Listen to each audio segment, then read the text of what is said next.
awkward if he offered to shake hands with the guy and he lifted up his shirt because his hand is growing out of his belly?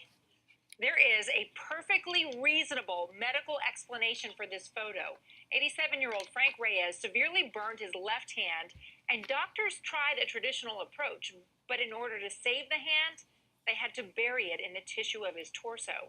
Dr. Anthony Echo is the plastic surgeon at Houston Methodist Hospital who performed that amazing operation. He joins us on Skype. Great to see you today.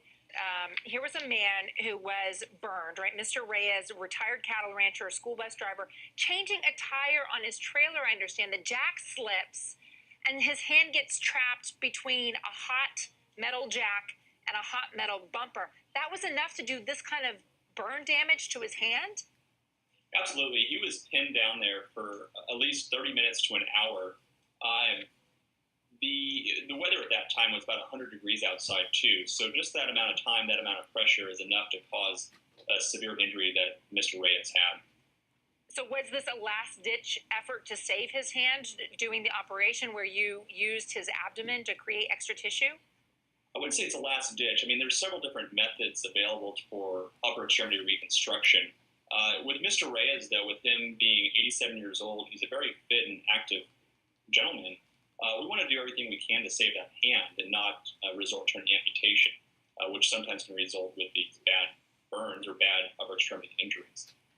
Burying his hand in the abdomen was one such option, which for him decreased operative time and potentially offered an opportunity to save his hand and regain some function down the road.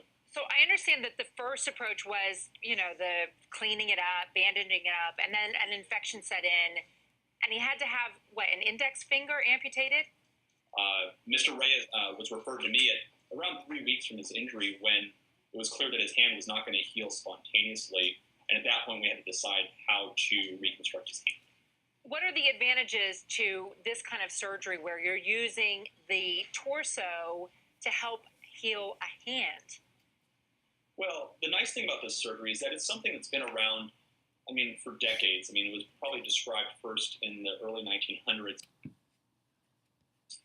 when patients were coming back from wars such as World War I with upper extremity traumas that needed reconstruction. Yeah, that just kind of